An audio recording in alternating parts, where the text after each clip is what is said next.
Hello বন্ধুরা, তো দেখো ষষ্ঠী পুজোর দ্বিতীয় পার্ট নিয়ে চলে এসেছি।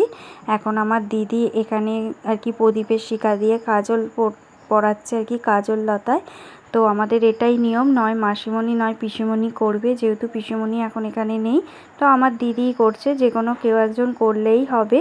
তো দেখো এখন আমার দিদি এখানে প্রদীপটা করছে, আর স্ত্রী তো আনন্দে ঘোরাঘুরি করছে, আবার একটু দুষ্টুমিও করছে। এখানে সবাই দেখো দাঁড়িয়ে আছে দেখছে। আমাদের নিয়মটা তো একটু অন্যরকম।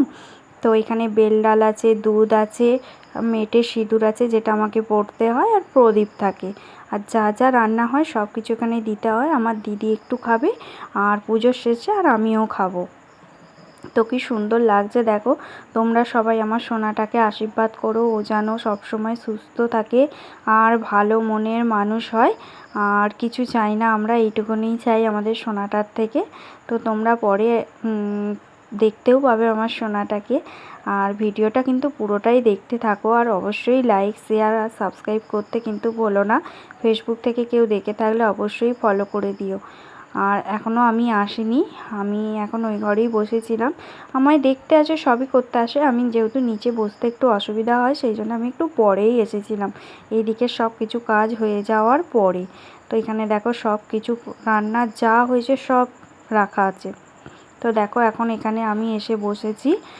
আর নতুন শাড়ি, ব্লাউজ, সব কিছু কি নতুন পরতে হয় বাচ্চাকে আমাকে, এগুলো আমার মা এনেছে ওখান থেকে, ওখানকার মা এনেছে।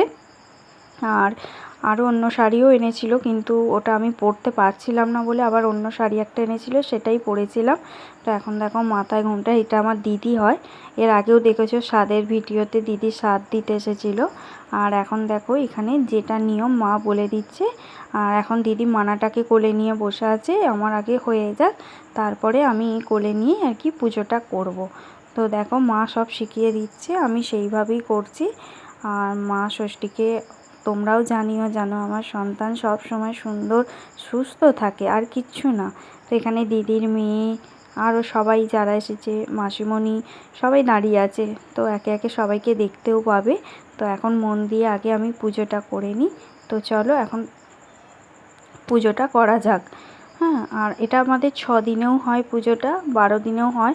যেহেতু 6 দিনে আমার ব্যান্ডেজটা খোলা হয়নি, সেই জন্যে আমাদের আর কি হয়নি, 12 দিনে হচ্ছে। তো এইভাবে মা শিখিয়ে দিচ্ছে, এখানে আর কি সিঁদুর দিয়ে আর কি হাতের ছাপ দিয়ে করতে হয় সেটাই বলছে। তো আমি সেটাই করছিলাম আস্তে আস্তে। তো আমি একটু ঘাবড়ে যাচ্ছিলাম, যেহেতু আমার একটু ব্যথা ছিল, আমার একটু ভয়ও লাগছিল বসতে নিচে। কিন্তু যাক, সব ঠাকুরের আশীর্বাদে, আমার সোনার আশীর্বাদে সব কিছু। আমার সোনাটা দেখো ঘুমিয়ে পড়েছে আর মাসিমণির কোলে। আর সেই দিন না বীভৎস গরম ছিল প্রচুর, আর বাচ্চা থাকে বলে জানালা খুলে রাখতে পারি না, সেই জন্যে আমাদের গরমটা সহ্যই করতে হচ্ছিলো, ফ্যানটা বন্ধ রাখতে হয়েছিল যেহেতু প্রদীপ জ্বলছিল। আর ভিডিওটা না তোমাদের কেমন লাগছে অবশ্যই একটু কমেন্ট করে জানাবে। আর এই রকম নিয়ম আর কাদের আছে তোমাদের, তোমরা সেটাও জানাতে ভুলো না। তো চলো এখন আমি মন দিয়ে ঠাকুরকে প্রণাম করে নিই, পুজোটাও করে নিই।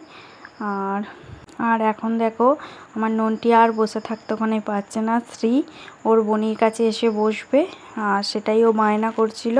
আর দিদিও যেহেতু ছিল, দিদিও বসে থাকতে হবে যতক্ষণ না পুজোটা হয়। তো দেখো এখন আমার মানাটাকে আমি কোলে নিয়েছি। আর এখানে দেখো কত সবাই দাঁড়িয়ে আছে, চন্দন আছে, আমার বৌদি আছে, সবাই আছে দাঁড়িয়ে। হ্যাঁ, তো দেখছে সবাই, যেহেতু এটা আবার একটু অন্য নিয়ম আমাদের, সেই কারণেই আর একটু সবার বেশি আর কি ইন্টারেস্ট। আর সবাইকে তো এসেওছে, সবাই তো দেখবেই, পুজোর জন্যই তো আসা। আর দেখো আমার নন্টি এখনও ঘুমোচ্ছে। হ্যাঁ, আর কি ভালো লাগছে যে পরে ভিডিওটা যখন দেখছি আরও ভালো লাগছে। তো ভিডিওটা তো একটুখানি অন্ধকার মতনও হয়েছে, কিছু করার ছিল না, ভাইজি করেও দিয়েছে, ও যতটা পেরেছে ও অনেক করে দিয়েছে, এটাই আমার কাছে যথেষ্ট। তো এই ভিডিওর পার্ট অনেক আছে, তোমরা আস্তে আস্তে তোমাদের সাথে আমি শেয়ার করব। তো এখন চন্দন এসেছে, বাবারও খুব আনন্দ, দিদুনদের তো আনন্দ আছেই, দাদাই দিদুন মণি ঠাম্মি সবার, তার সাথে বাবারও খুব আনন্দ, বাবাও এসেছে। তো এরপরে না আমাদের নিয়ম আছে, যে কাজল ধরে যেমন মাসি বা পিসি, সে আর কি তাকে আর কি কিছু দিতে হয়, পয়সা টয়সা। তো চন্দন সেটাই দিচ্ছিল, মাও দিয়েছে পরে। সবাই মিলে এটাই আনন্দ, এটাই সব সময় মনে থাকবে। তো দিদি নিতে চাইছিল না, সেটাই মা বলছিল যে নিতে হয়, এটা আমাদের আর কি নিয়ম। আর এখন দেখো এবার আমার মানাকে কোলে নিয়ে আমাকে একটু খেতে হবে। তো হেঁট হয়ে কী করে খাবো, সেই জন্য একটা পিঁড়ে ছিল নতুন, সেই পিঁড়েটাই আনা হয়েছে। এরপরে এবার ওপরে এগুলো একটু একটু করে তুলে দেবে। তো আমি আস্তে আস্তে এবার খেতে থাকবো। দিদিও খাচ্ছে, এখানে পিকু আছে। তো চলো আবার নেক্সট ভিডিওতে দেখা হবে।